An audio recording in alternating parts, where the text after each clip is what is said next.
বন্ধুরা দেখো, এনারা মাটির ভাঁড় তৈরি করে,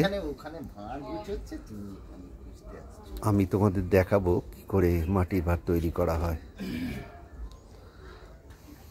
এই ভাঁড়গুলো তৈরি হয়ে গেছে, এগুলো শুকোবার জন্য উনি রাখছেন। মেশিন হচ্ছে এইটা,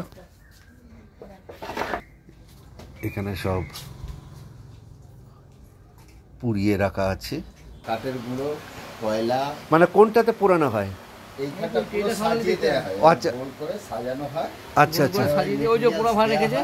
আচ্ছা আচ্ছা আচ্ছা, কয়লার ডাস্ট এবং আপনার ভাঁড় সব সাজাতে হবে। এই মাটিতে মাটিতে না, এটা সব সিস্টেম আছে। আচ্ছা আচ্ছা আচ্ছা, এটা আমাদের এমন সিস্টেম করা আছে যাতে কি মানে পুড়ে যাওয়ার পর ভাঁড়গুলো তুলে নেওয়ার পর আবার জায়গাটা ক্লিয়ার হয়, কারণ অল্প জায়গার মধ্যে আমাদের সব করতে হয় তো। আচ্ছা আচ্ছা আচ্ছা, এই মাটি মাখারও মেশিন আছে। হ্যাঁ হ্যাঁ, এটা খুলবো? হ্যাঁ হ্যাঁ হ্যাঁ, মাটি মাখা মেশিনটা। ভগবান, বন্ধুরা দেখো, এটা মাটি মাখার মেশিন। গোষ্ঠীর লোন থেকে টাকা নিয়ে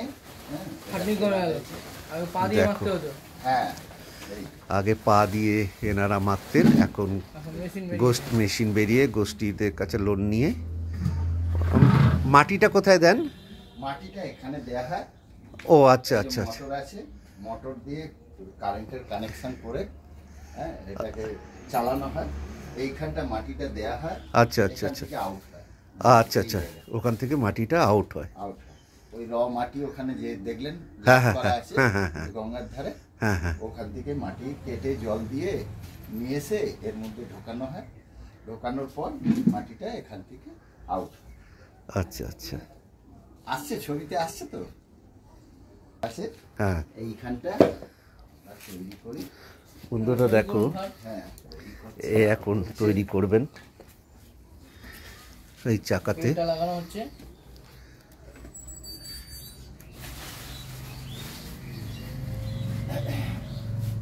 মোটর হয়ে গেছে।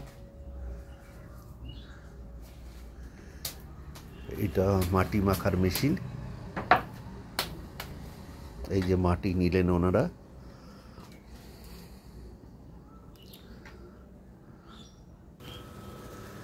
সুইচ দিয়ে চাকাটা ঘোরালেন। বন্ধুরা দেখো, এনারা কত কষ্ট করে ভাঁড় তৈরি করে।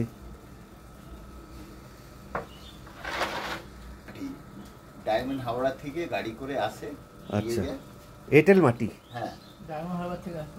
ডায়মন্ড হারবার থেকে এনারা মাটি নিয়ে আসেন। দেখো বন্ধুরা, কি সুন্দর কাজ, ভাঁড় তৈরি করবেন। দেখছো, সুতো দিয়ে কাটছেন। হাতের মাপ কিন্তু সব একই হবে, ছোটো বড় হবে না। কি মাপ? হ্যাঁ, কত বড় শিল্পী এনারা। এক মাপে হবে। কোনো ভাঁড় ছোট বড় হচ্ছে না।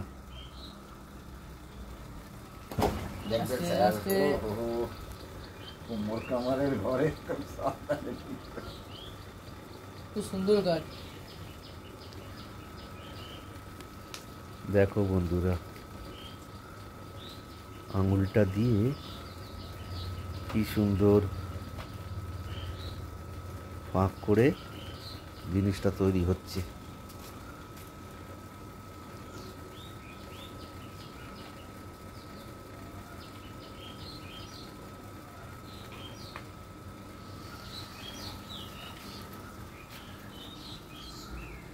আমি অনেক দূর থেকে এসেছি এই চুঁচুড়ার তুলাপট্টি ঘাটে, যে এইগুলো তোমাদের ভিডিও করে শেয়ার করব বলে। আমার আগের ভিডিওতে গঙ্গায় মাছ ধরাটাও তোমাদের দেখালাম, শেয়ার করেছি।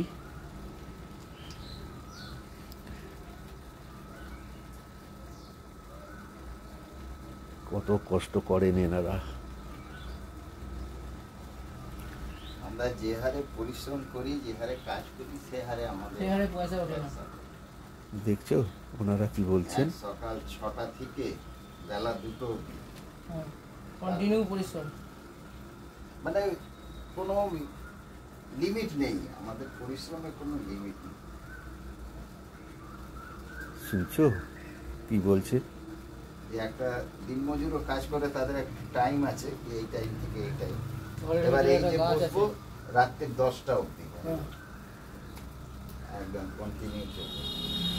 এই যে কম্পিউটার পরে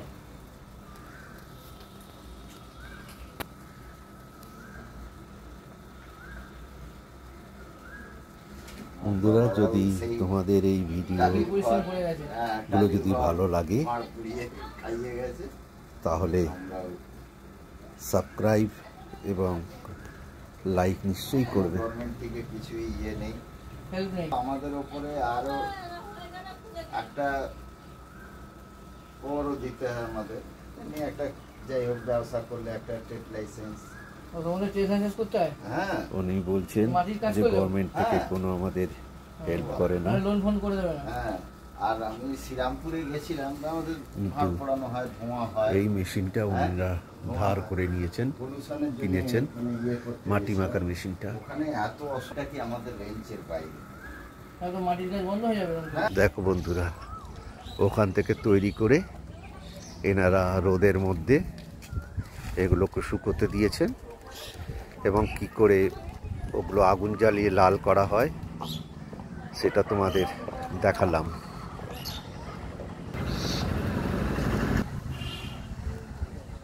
দেখো বন্ধুরা,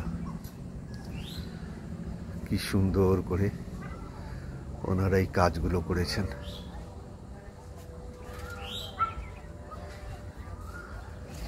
এই ভিডিওটা বন্ধুরা এখানেই শেষ করলাম।